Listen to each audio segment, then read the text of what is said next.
கொஞ்ச நாளா FB பக்கம் போனா சென்னையில பெஞ்ச மழைனால மக்கள் படுற கஷ்டம், அவங்களுக்கு உதவணும்னு நினைச்சு மத்தவங்க செய்யற விஷயம், இது எல்லாமே தெரிஞ்சுக்க முடியும். சிம்புவா பாடுனது, அதுவும் அனிருத் மியூசிக்லயா? எப்படிப்பா பாடுறதுக்கு மனசு வந்துச்சு? அப்படியே செஞ்சாலும் இந்த நேரத்துல ரிலீஸ் பண்ணோம் அப்படின்னு ரெண்டு பேர்த்தையும் ஊரே சேர்ந்து புரட்டி எடுத்துச்சு. காரணம் பார்த்தீங்கன்னா பீப் சாங். இந்நேரம் கண்டிப்பாக அதை கண்டுபிடிச்சு கேட்டிருப்பீங்க. ஆனால் இவ்வளோ தூரம் வைரலாக வேண்டிய பாட்டே இல்லை பாஸ். அது ஒரு கெட்ட வார்த்தை, அதை பீப் பண்ணி பாடியிருக்காங்க. ஆனால் என்ன வார்த்தைன்னு சின்ன குழந்தை கூட சொல்லும். அப்படி இருக்கு பாட்டு. இப்போ வரைக்கும் நாங்கள் பண்ணலன்னு சிம்புவோ அனிருத்தோ சொல்லலை. இல்லை அவங்க டம்மியாக ரெக்கார்ட் பண்ணதை அவங்களுக்கே தெரியாமல் லீக் பண்ணிட்டாங்களா அப்படின்னு தெரில. அவங்க சொந்த கதை, சோக கதை, நொந்த கதையை பாட்டாக எழுதி எதுக்கு பப்ளிக்காக விடுறீங்க அப்படின்னு தான் கேட்க தோணுது. இப்போ வரைக்கும் வல்காரிட்டி விஷுவலாக தான் இருந்துட்டு இருக்கு. மற்ற இண்டஸ்ட்ரிகளில் காதில் கேட்கறதுக்கு கூச்சப்படுற வார்த்தைகள் வச்சு பாட்டு வந்தாலும் நம்ம இண்டஸ்ட்ரி நல்லா தான் ஓடிட்டு இருக்கு. இப்போ எதுக்கு நீங்கள் புதுசாக ஆரம்பிச்சு வைக்கணும்?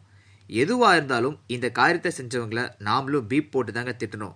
பாட்டை கேட்டிருந்தா யாருக்கும் லிங்க் அனுப்புறது, வாட்ஸ்அப்பில் ஷேர் பண்ணுறது, அதெல்லாம் தயவு செஞ்சு பண்ண வேண்டாம். மறக்காமல் பாட்டை பற்றி நீங்கள் நினைக்கிறத கீழே கமெண்ட் பண்ணுங்கள். அப்போவாச்சும் புத்தி வரட்டும்.